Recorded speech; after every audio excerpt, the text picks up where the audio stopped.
Welcome to Amateur Redneck Workshop. I'm Harold, and Chuck Bomarito's sticker is up there somewhere, right up there on the side. Chuck is a certified nice guy, and every time I do a video I cover up his sticker when I'm standing here. See, it's right up there. Anyway, here we are starting a new year, 2019, and over the Christmas holidays I overheated my credit card. And so we got to straighten that out now, and had a good time though, and things happened, and so I'd say it was a good Christmas season. We've got more progress on the belt sander.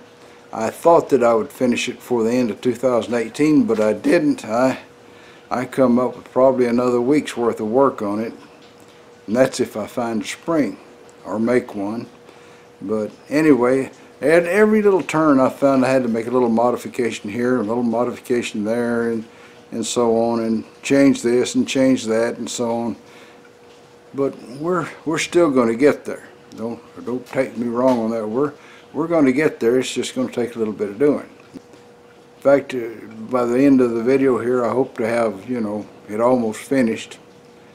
Looking back over the year at my videos, I noticed that normally my videos don't go, you know, draw much emotion, but I noticed that I did one that people kind of got emotional about, I guess. And I think I did most of it this year. And I'd have done it last year and just, you know, in 2017. I don't know. But it was the Harbor Freight Arbor Press modifications. For some reason, people seem to feel passionate about that. I'm not sure why.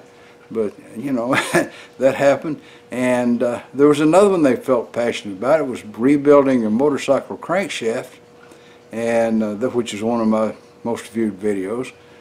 And some people just didn't understand what I was trying to tell them, and they didn't like that one.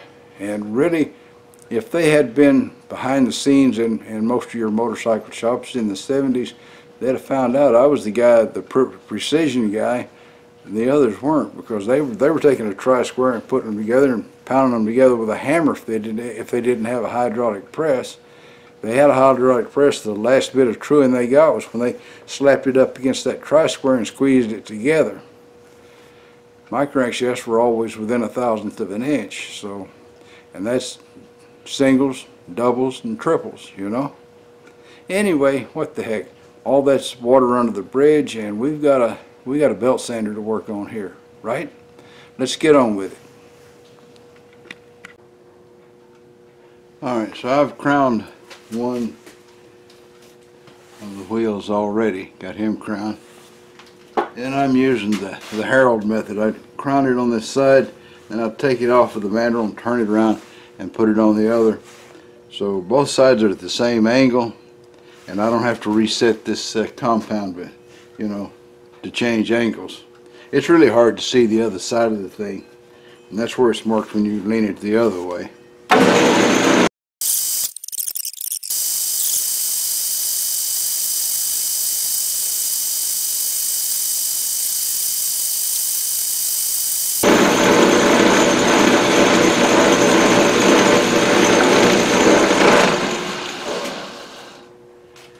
And that's right to the mark, so I guess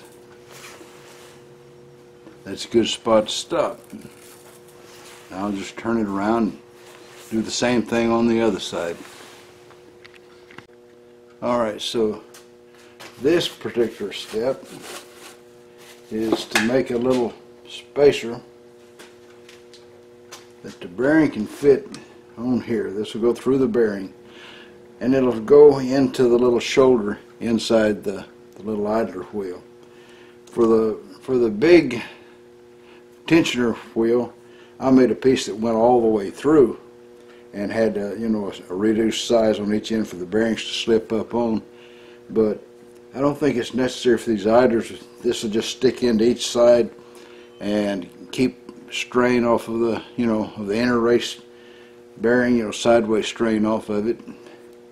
All I got to do is make the hole to fit the bolt, then part this guy off out here, and then do that 3 more times. So that's the game right here. Bore it, fitted on the bearing, which that fits the bearing there pretty tight, but it fits. And get this to fit the bolt that's going to go through it. Using half 13 bolts, and I think the threaded part of them is about 0.492, and the slick part of it up towards the head is 0.497. So I'll have to have two different size holes in these guys. Okay, after taking a little time off to enjoy the Christmas holiday, I decided I better get back to doing a little work here. I didn't include the painting because everybody's seen something spray painted with a rattle can. And anyway, I've done a little painting and such, and I'm ready to mount the motor on the grinder so that I can start attaching other parts. So what we'll do is we'll just, since that motor's so darn heavy, I'll use this for my heavy lifting.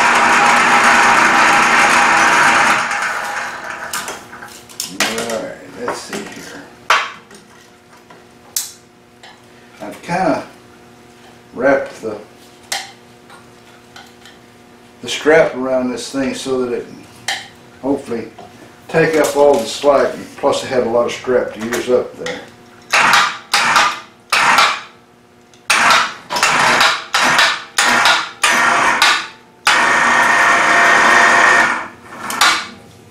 Okay, now that's picked up.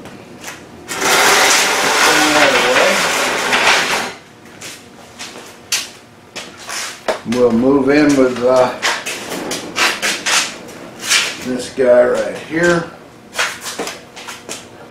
The motor didn't roll over exactly the way I had hoped it would, but that's better than holding it up by hand, I can guarantee you that.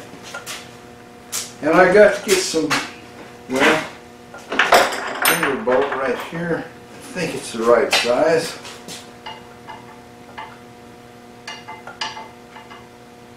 That's what I was thinking. Alright, gotta get some bolts.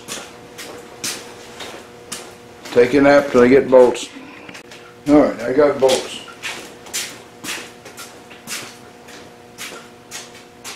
Turn this a little bit. Come up a little bit. Come over a little bit. It should turn out to be really easy. Now I've seen a lot of comments, people say real engineers don't use lock washers. But everything I buy at the store seems to have lock washers on it. And I can only assume that the stuff was designed by real engineers. So you tell me, do real engineers use lock washers or not? I think they do. But not being an engineer, I can use a lock washer if I want to, and it won't make any difference. It's not working out as easy as I'd hoped. I'm going to have to turn this motor in this strap just a little bit further.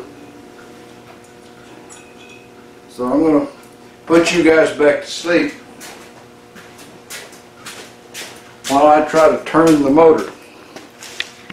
Okay, so turning the motor end for end and rolling it over makes everything look better. I put it up there a second ago and I thought the holes don't line up and all kind of junk. Well, I got a little carried away, and once I had rolled the motor over enough and taken up slack in enough directions, it pretty much lined up there, and I put the bolts in while I had my chance. So there you go. At least I've got two of the bolts in, which is enough to have this guy let go of it. Yeah, a little heavy there, huh? I hope it's not hard to keep it latched straight up with all this weight. I guess we'll just have to wait and see. I expect it's going to stay straight.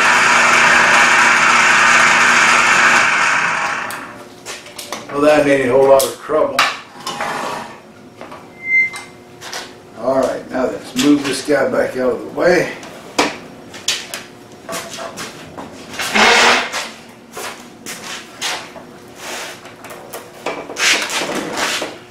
he doesn't roll. He doesn't roll as easy with all that weight on him as he did before, but now all I've got to do is get the other two bolts in, tighten it down some, level it up, and we'll be one step further. Alright, there's alignment problems that have got to be corrected. And the best way to do is to move the motor a ½ inch this way towards the camera. So, looks like re-drilling the mounting bolts. It'll be a lot easier now that it's up there and I got to do it by hand, huh? Oh well. I got to think on this a little while. Alright, this is for the platen. Jeremy said to cut it 10¼ inches long. So that's going to go over here on the front of whatever I hook to that bar. He showed making up an elaborate bracket that slides on here. I'm not going to do that. I'm going to take a piece of this same tubing that I made the other stuff out of, and I'm going to make the upright piece out of it. And the way I'm going to do it is I'm going to notch the end of it so it slides up on here, and I have the option of welding it down or drilling holes and bolting it on. And as I'm working along here looking at how it fits and everything, I'll make my mind up on that part of it. Okay? Now, I'm not sure if I mentioned it already or not, but the motor was right at 3/4 inch too far out of line with the pulleys and with this piece here. And I didn't want to cut that metal piece loose and move it, and I didn't want to drill new holes in that bar, you know, by hand. So I made 2 aluminum bars, and I countersunk holes to bolt to that regular plate for the motor, and then went ahead and threaded the thing with 2 holes 3/4 inch further over this way, and now the motor's in the right position. I started to make it where I could slide it around, and I thought, no, that's too elaborate and it's going to take too much time, and really there's not much of anything to gain from it, so I didn't.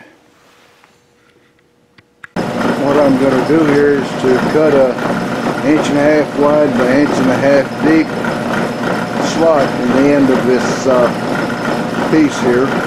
I haven't cut it off the length yet, but I'm going to cut the slot, see how it looks, and whether I bolt it onto the solid bar or weld it on.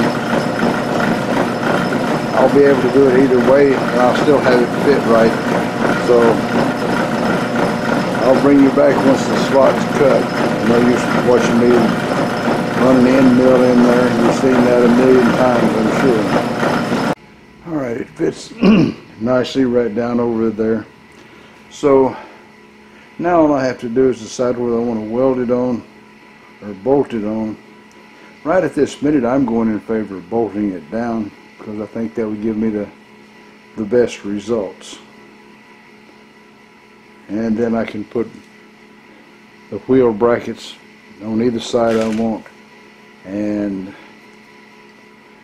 I'm thinking that that's the way I'll go. I'll just bolt it on and be happy with it like that. Now this piece right here is going to hold what's called the platen right on there. The wheels will be down, one down here and one over here, the idler wheels. But what I'm going to do with this guy, I'm going to drill a hole all the way through at these spots, and I'm going to slot the one on the side where this is going to be mounted so that I can reposition this in case I get things a little bit crooked. Okay? So naturally I've got to raise the head on this thing to have room for my drill bit in here, and then probably I'll have to let the head back down so I can use my end mill for cutting a little slot. Okay? And the slot will be on this side here. Okay? Because this This is the back side or front side that faces out where you're going to be standing there. The platen's going to be mounted right there. So let me get on with it while you take one more electronic nap.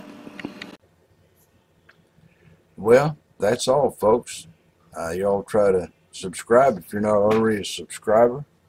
Leave a comment if you got something to say. And above all, remember, keep on keeping on. Bye now.